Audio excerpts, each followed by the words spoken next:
look at Goal 3, Target 8, talking about universal coverage. Yes. When last did you had your health check? It is mandatory for you to go for health checks. Policemen, we are not politicians. We are professionals as far as the security is concerned. I know when I train you, you will also go out there as well. You can also train other persons. Get registered and obtain your name from them. When you have issues, it's expected that you visit the office.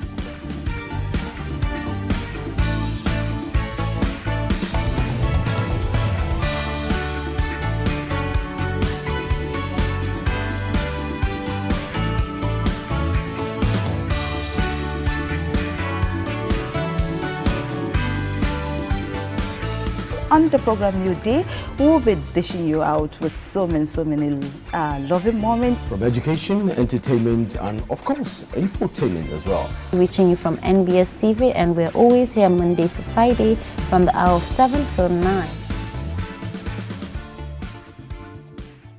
Down to the discussion segments where we get to talk about capacity building training of government officials that took place last week, and we have guests in the studio who are going to tell us all about the training and more that we need to know.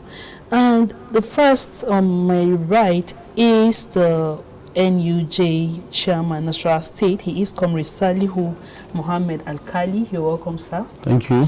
And the second is Mr. Angu Adamu. He is the Executive Secretary, YMCA, that's Young Men's Christian Association. You're welcome, sir. Thank you. And then we have the third guest here in the studio. He is Mr. Bulus Lukuja, representing the private sector. You're welcome, sir. My pleasure. Good morning. Yeah. Well, let me start with the NUJ chairman. Thank you. Talking about the capacity building training that took place last week. We really want to know what it is all about as a participant that you have participated. So can you tell us more about it? Thank you. I would like to appreciate NBA for this opportunity given to me this morning. Last week, I was part of the participants that participated in the program that has to do with accountability, financing on government officials, other private sectors, and the media. Basically, I was there on issue of awareness creation as a media person. And the lesson I learned were many. One is to how to assess ecological fund by either individual, community, government, towards improving the lives of the people in that very community. Okay. It was a rare privilege because as a media person, even though it's not my field, but I was given opportunity to know most of these issues that some of us don't even have the opportunity to have or to engage on. So I think the issue of ecological fund is the basic issue we'll discuss. How do you assess this fund? And there are these funds lying down. People are not aware. So in that capacity as one of the participants is to use my media platform to educate people on how to assess this fund and how to go about it. It's not meant for only government to assess the fund. An individual that you have a very good project that you can talk about, you can defend it, even though there are procedures to follow to assess the fund. I think if you participate and you have a project and these people are ready to assist. Well, Mr. Angu Adamu, being the YMCA secretary, can you tell us what it is all about for your participation in the training? Well, thank you very much. I wasn't just a participant, but I hosted the program on behalf of every other person. Okay. YMCA is already implementing African Activists for Climate Justice project in collaboration with Oxfam in Africa. So we collaborated with Oxfam in Africa to organize this training for Nasarawa state and non-state actors. Basically, there were 3 important key areas that were mentioned in the training. The first one, just like my colleague mentioned, is the issue of NDC. NDC stands for Nationally Determined Contributions. Nigeria is a member of a global commitment, that she is going to do something to, reduce gas emission by 2030. So we're giving awareness on that. And then the second thing, just like he mentioned, was NGOs, community don't know that they can also access ecological funds. Where is it lying? Who is supposed to get it? And then we also taught how to advocate, how we can lobby government to account for the funds received in terms of climate change budgeting. Because our focus area is climate change and environment. So basically, this is what I can remember about what happened. Okay, so let's go down to Mr. Bulus Lokoja, who is representing the private sector. Thank you. So tell us about the training, you representing the private sector over there. Good morning, viewers. I think it was indeed an eye-opener to me and to those of us who have attended this very program. As a private sector person, we also contribute to the environmental issue. So we have a role to play to also ensure that the ecological, the climate issue is being attached to. Okay. So we were also informed that we need multiple voices to echo, to talk about ecological funds, ecological issues. It's not the issue of one-man person, one-man show. Most of us thought it is government issue, is an affairs of the government. We don't even know where the money is lying down there, who is responsible, how to even access this money.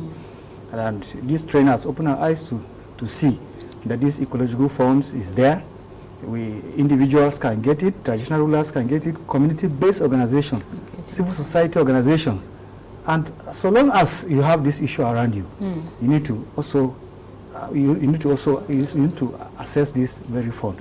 And people should know that there are people that are waiting, experts that are there waiting for you to bring climate change issues. Engineers are there to design it, cost it, and also tell you how to go about it. Okay. So get these funds. The ecological fund is directly to the office of the secretary to the federal government or the federation. The fund is there. You get yourself ready, prepare what you have. A lot of we have environmental issues around that people don't know how to go about it. They are waiting for the government to go about climate issues. We as private sectors, we also contribute to that. We're supposed to move, supposed to influence, we're supposed to engage women, engage youth, and those ones that are vulnerable. We're supposed to engage them in these activities. It's not a one-man show. So it has to you have to engage all other persons in this activity. Thank you very much. Comrade, let's look at the media angle. Yes. You went there as a representative of the media. So tell me, how much do our communities know about this climate change? To be fair to them, I think they knew only little about the climate change issue. Okay. And that is why we're here. And I'm there to represent the interests of the media in the state. What I told them was, I need to engage the media privately on a visit to all the media houses, especially during the editorial meetings, so that we can be able to educate them, the reporters and the management, on how they should talk about climate change issue in the state. First, during editorial meeting, you have an ample opportunity to talk on issues that affect people. And how do you do that? You do that through your news content, your commentary, spotlight, and you do that on a regular basis. Because if you are to educate or are making advocacy, you need to sustain the awareness. And that is why we're there. So by the time if I have a little opportunity, we will discuss with my colleague on how I will be going to media houses to lay the management and the media people to know, especially the news staff, to know much about what the climate change is all about and how they should go about doing it. Because there's no proper awareness, people will not even know it. And second, I also advise them, if you are to package some of this news content, one, you have to make it in such a way that people understand. How do you do it?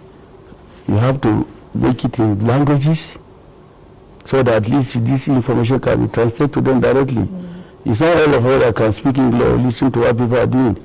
And also we can do door-to-door advocacy, meeting people at their various places, in churches, in mosques, in the gathering, women, folk, and they will meet and we discuss, we educate them. And this is why I'm there as a media person. Okay. Well, thank you very much. Mr. Angu, you are part of the people that hosted this initiative. Well, and let's talk about these numerous, you mentioned some numerous funding opportunities that we're not aware of. So tell us about this, the requirement to attract this funding.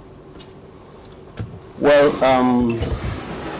we are grateful to African Activists for Climate Justice project that is implemented in 8 African countries, including Nigeria, and Nasarawa State happen to be one. So one of the offshoots of this is to create awareness on environmental issues.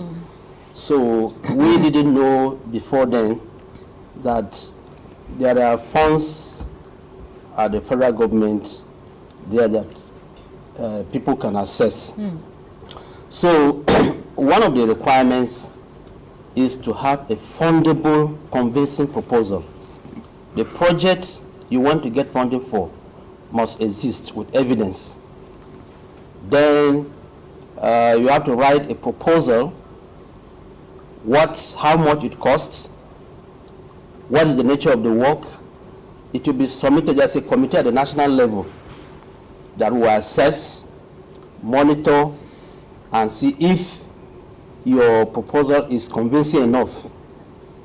You can receive funding to do that environmental project in your community or as an NGO or as an institution, apart from what the Ministry of Environment is receiving. So people normally, including myself, we thought it was only government that can access those funds. So with this opportunity now, we are encouraging all communities and NGOs, MDAs, institutions, private sectors that have environmental issues and they are transparent enough to write proposal to use the money for the purpose for which it is meant. Nothing will stop them from accessing those funds. So today we are trying to encourage everybody, and this information are lying there on the net. Anybody can Google ecological funds. You will see the very serious details, what step-by-step procedures that you can follow. So I want to encourage everybody, just Google ecological funds. You will get detailed requirements, who and who is qualified to. So I may not be able to talk about it all, but this is the part of the awareness creation where you can get the information on the website and then do it even as your own. But where I have the impression that we as civil society organizations, we need to come as a group so that there's power in voices. We've been doing it as individuals, yet we've gone nowhere. But coming with the media, with the private sector, and every other person, you can discover that we can even be listening to more than as going as YMC as an individual. So I think he also has better understanding. When you talked about transparency, the way he did it, like he has something to say about it. So let's listen to what you have to say about it. The issue of transparency is the issue before us everywhere. People believe that the government funds are there for people to squander, to just eat without accountability. We are taught on issue of engagement, budgeting, and accountability of budget climate issues. So if you receive a fund and you cannot account for it, then that's problem. Most of these projects, people will tell you they have done this, they have done that. You go there, you will not say anything, and that's what is killing our society. So we have to stand up and be sincere to ourselves and do the right thing. By doing so, we'll be trusted. One thing we have in this world today you don't have people to trust. Find it very difficult. Even in our houses, you cannot trust people because everybody is so biased. People think they can just make it fast, and we have issues lying down around us. The climate thing has affected our economy, our farms, our agricultural activities, our soils, and so many facets of this thing has affected us. You can see even our rain patterns, the climate change issues, things have changed over time. So we need to do more so that we'll be able to get it right. So if we don't get it right now, our children are coming, we don't know how we'll get it right. So we need to be transparent and do it well. Yes. Sorry, just to add to what he said. Okay. A practical example is we have environmental issues everywhere in the state. If things are not done properly, for example, a small culvert connecting community A and B, if it is not done properly, it is the community people, it will cost you 1 hour delay, 1,000 naira extra to get to the other side. And it's affecting your productive time for other things. If a primary school or healthcare collapse because it was poorly done, it falls on our children. So we need to wake up to track every kobo that is spent on environment, whether it is NGO, it is community, or whoever that gets it. Part of the work NGOs and civil society and media are supposed to do is to track and see that, yes, we are very transparent so that other communities can get the funding. You can imagine if NGO A gets the money and refuses to do anything, you think the federal government will give money again? No. They will say, no, NGOs in Nasarawa State or communities in Nasarawa State, this is the way they behave. Stop funding them. So issue of accountability and transparency is key in this issue, and this is what we intend to promote in the course of our work. Yeah, we're still talking about transparency, going down to the media. How have you been able to call on the media personnel to really be transparent when it has to do with this? Because there are some who will see what is really happening, but something is shutting them down. So as a media personnel, how have you been able to try to make them understand why this transparency is really, really important, especially to Nasarawa State? All right. I think we have a missing link. And what really is the problem is we need proper support as a media person. For instance, we need to hold people accountable for their action or inaction as regards to this accountability. For instance, if I'm a politician and maybe I was giving money to fund a ecological issue in a particular community, I think it is my responsibility to conclude that project to the last. And media has another important role to play, to hold them accountable, to visit the place or the area affected, or the area that somebody claimed they might have produced or undertook the project to the last conclusion. Secondly, I also want to inform you that we don't do it enough because of the finances that will be hindering us from the media houses. If I'm to send a reporter as a manager news, I need to fund him. I need to give him money. I need to educate him. But we talk about we don't have fund, we don't have money to send this reporter to this place for them to do. But it's expected of journalists at least to do, to at least what they call investigating journalism. How do you do it? These are sacrifices that you are supposed to make. You go to some of these places and they are able to make some sacrifice. Because if you don't do that as a journalist, I don't think people will get to know what people are doing. Accountability, which is very key, especially there where political area that people don't even. Let me just give an instance. As of 2 weeks back, I told them during the training that ICPC were here. There's nobody that is aware of the ICPC. They came directly to any present time, we have a contact with them. And they went to some of this area and they tracked some of the area that this project were not even carried out. So you see, these are also part of, I gave them a reporter to go with them.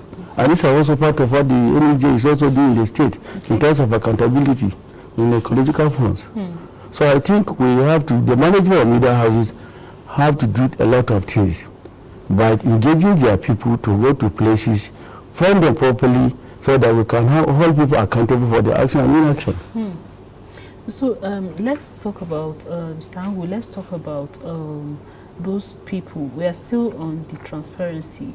How do you rate, before the fund is released, how do you rate those people coming for the fund, applying for the fund, to know that they are transparent enough to get this fund? Because there are some, just like he said, he mentioned something earlier, that people will collect the fund, and because it's government funds, they just relax and will not want to give it. So how do you get that assurance that those people you're releasing the funds to will later return the fund, or they will do exactly what the funds are meant for? Well, very funny enough, we're all Nigerians. I will know how we treat ourselves. Let me tell you, I was somewhere outside this country to catch up a flight. I was delayed 10 minutes extra because I was from Nigeria. Everybody was allowed to go. Say, are you from Nigeria? I say yes.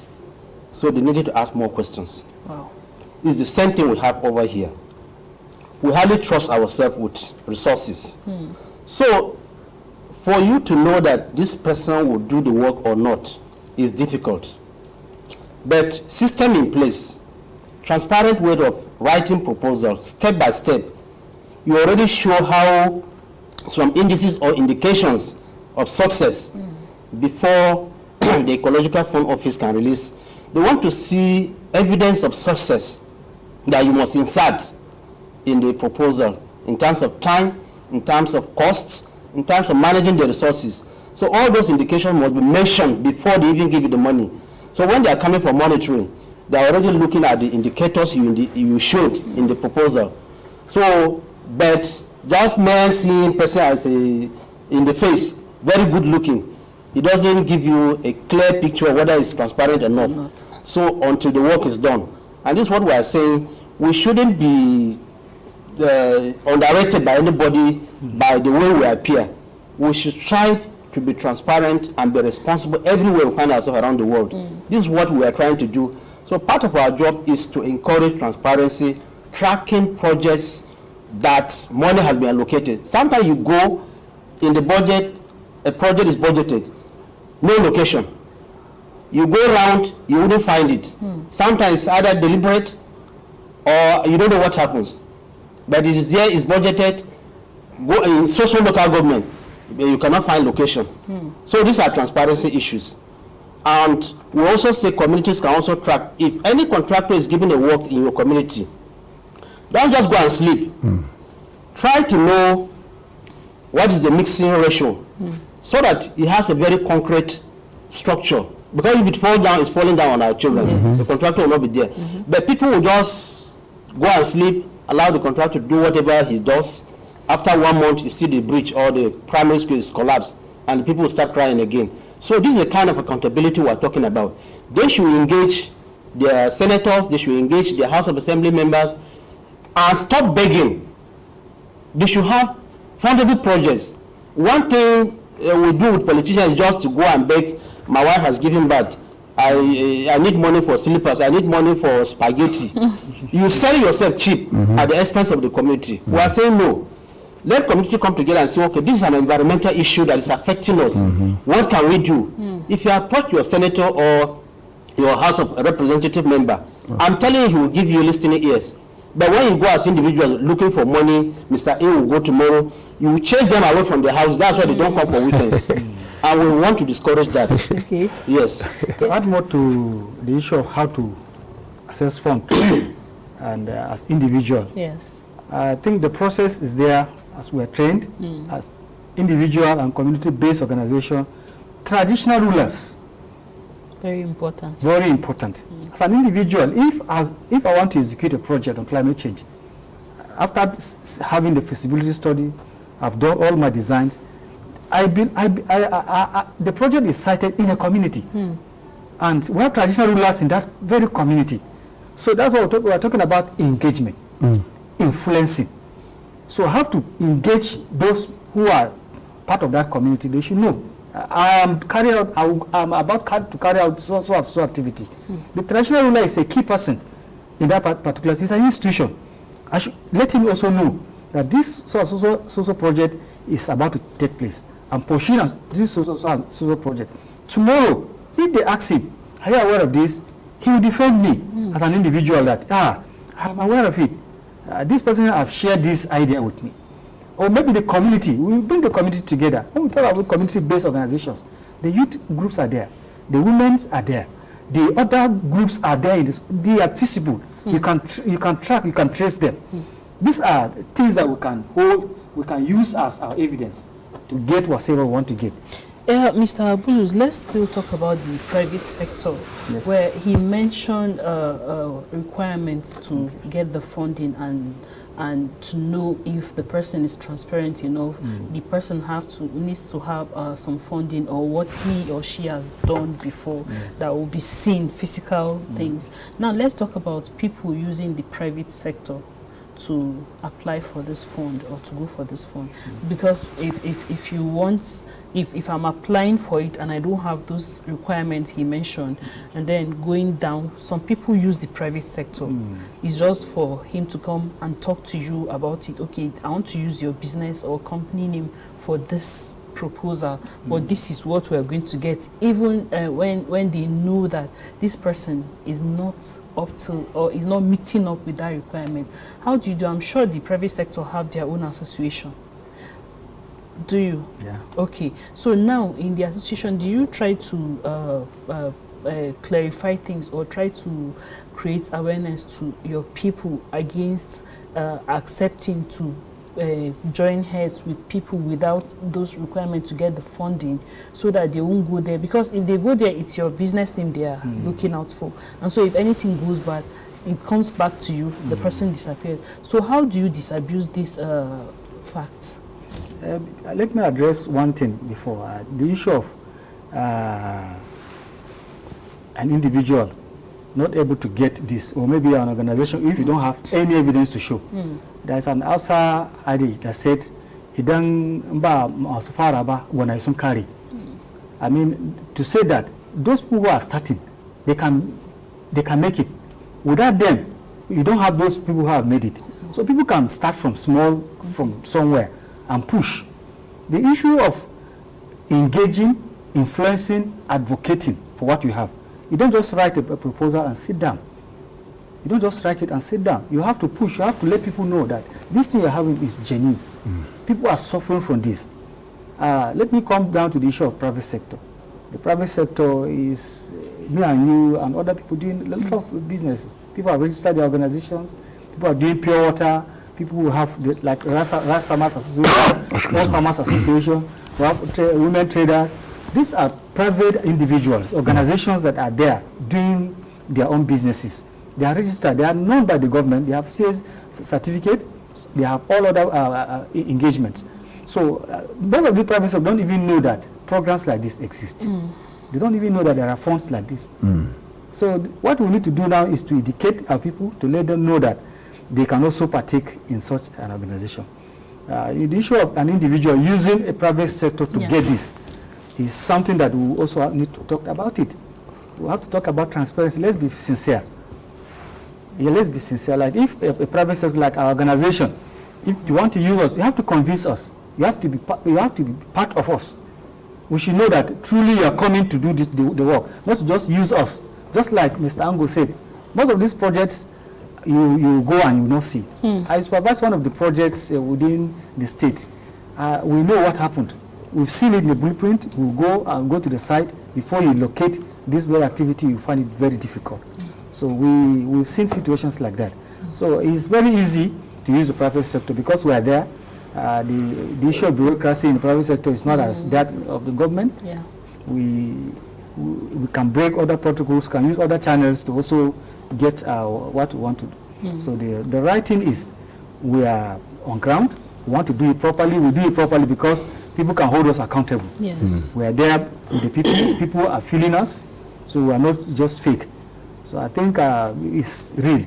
We have to start from somewhere. Yes. Thank you very much. Viewer, if you're just joining us, it's New Day, and we're in the discussion segment, and we've been talking about capacity building training that took place last week, and we also have guests in the studio who are really talking about it. And we have first is the comrade NUJ chairman, who is comrade Salihu Mohammed Alkali.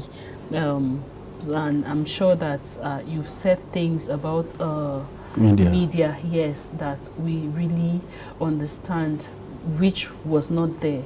You mentioned something about funding also for journalists going to villages and then talking via their media houses. Yes, trying to create awareness. And also Mr. Ango, who is also part of the hosts that hosted this training, and you've really exposed so many things that we don't know about this funding that have been lying somewhere with other people benefiting and others not knowing about it. And also Mr. Bulus, who has been representing the private sector, and he has really represented, you are really representing them, you know, like you've said things that we don't really know about the private sector. Now let's come down to the comrade, talking about the 15 points that were raised during the capacity training.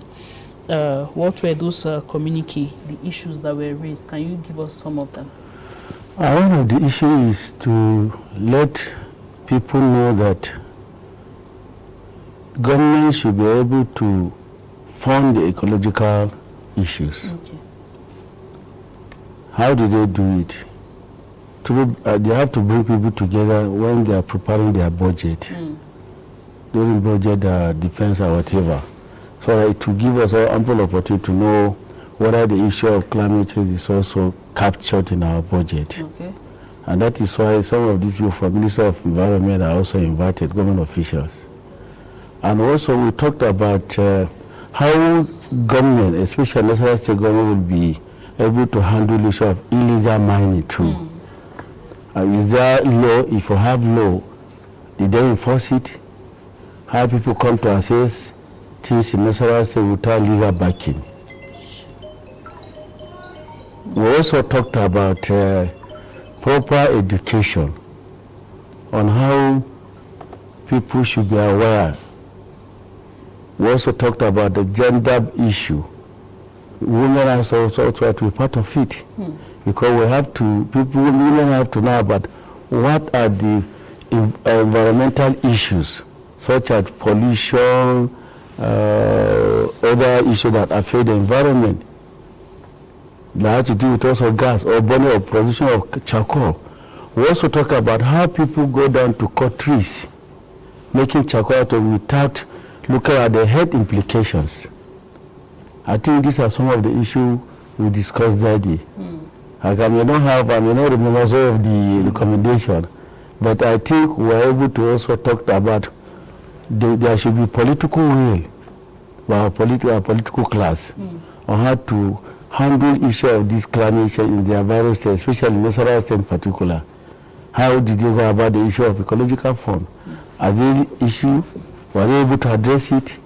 How can, what happens? Or what are the issues that they don't do it? So they need to have political will in order to address this problem. And they have to engage their people too, because it's not a one-man show. As you go home to visit your people, like what my colleague have just said, you don't need to pay attention to issue of my wife have given birth to children, I don't have money to take care of them. Ask them, do you have any issue that affect you directly or indirectly in the community? And how do you engage government? How do you release funds? How do you monitor and they are tracking the issues of funding? So these are some of the issues that came out of their communique. Okay. Well, before I ask for your last messages, I want to know, is Nasarawa State qualified for this funding? Well, she has gotten a lot of funding. Nasarawa State government, in particular, has got a lot of funding, ecological fund, to do environmental issues. Well, that's not why we're here. Why we're here is also to create awareness that apart from the State Ministry of Environment or the state government getting funding from ecological funds, our concern is we as NGOs, communities, are also qualified to get those kind of funding if we have fundable proposals. So if you ask me whether Nasarawa State is qualified, it's like asking me how much I have received, which I'm not ready to talk here. Well, we don't really need to know that. The thing is, Mr. Bulus was laughing when I asked that question because we have so many people out there. You mentioned from the beginning of this discussion how people don't even know about it. So if they don't really know about it, we won't know how far the state has gone. That's why the question was asked. Well, briefly, you all are going to give us your last message, starting from Comrade, your message to the people. Before his last message, he talked about the communique. That's one of these important issues we raised during the training. Communique is the review of Nasarawa State policy on climate change. Very key. So because if the policy is not properly enacted and is not in order, we cannot get it right. Because it's from that we will do the budgeting. So Nasarawa State policy on climate change, we need to have to review it. The review of that policy is very, very key. It's important because that's the engine room. That's the driving seat where we drive the climate change issues. So I think it's one of those areas I wanted to add before he talks about his. Okay, thank you very much. My last word I would like to say is to appreciate Oxfam for this opportunity for the training and to encourage them to at least bring more media person in our next training, especially the manager needs of various media houses, so that a lot of things can also be given in directly. And finally, I would like to also appreciate some of the international state government on handling some of the ecological issues, like the one in Kaura behind the palace. I think they were able to monitor it because that place is a trap where people can easily just get inside the trap and then maybe I think the government was able to address that issue. Okay, Mr. Ambo. Well, I didn't know that our time is up because we wanted to create a little awareness on the NDCs, nationally determined contributions, in which Nigeria is made some global commitment in 2015 in Paris. You know that by 2030, the whole 196 countries gathered and say, okay, what we need to do individually as countries or as nationals is to reduce, gas emission from 1.5 to at least 2% minimum. Shouldn't the world should not be warmer than 2% because it will cause a lot of havoc. So Nigerian government is doing that, but we are not sure of meeting those targets by 2030. What I want to encourage my colleagues, civil society organizations in the state, YMCA is part of the Oxfam project implementing the climate change 5 years project. We're already in year 3. We've done a lot in the state, but it's not enough. So next week, we're already organizing schools debate in 3 senatorial zones to create awareness on climate change, because some people still don't believe that climate change is real. So we're organizing schools in Nasarawa South, Nasarawa North, Nasarawa West, to create awareness. We've done a lot of drama presentation. We've done trainings on how to include gender and youth climate change issues into budgeting so that the state government can increase budget to State Ministry of Environment to cater for environment. Briefly, just in a few seconds, your last word. Climate change is real and it's affecting us, affecting our economy, affecting the well-being of our state. You can see from our geographical zone, we belong to the Guinea Savannah, but the activities of the Sudan Savannah is catching up with us.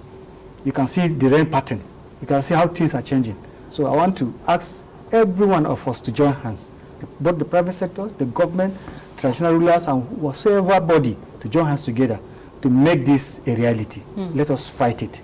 Let us make sure that we reduce this to a minimal level.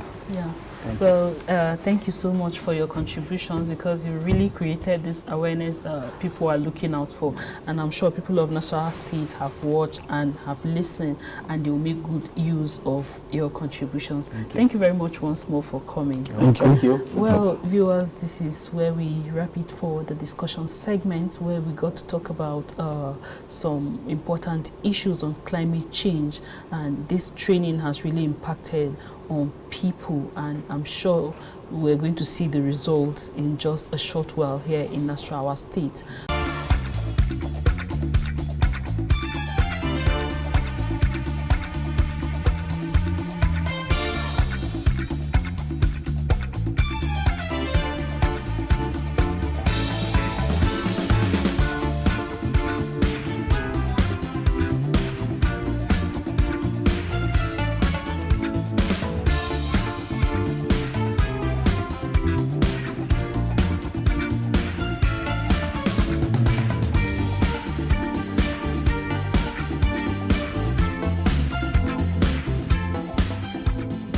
when you look at Goal 3, Target 8, talking about universal coverage. When last did you had your health check?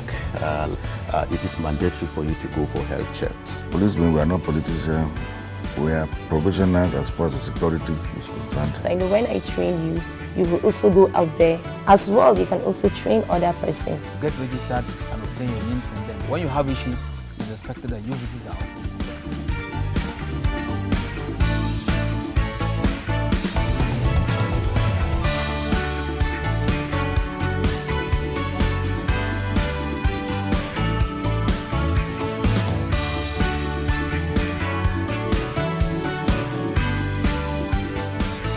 On the program New Day, we'll be dishing you out with so many loving moments. From education, entertainment, and of course, infotainment as well. Reaching you from NBS TV, and we're always here Monday to Friday from the hour of 7 till 9.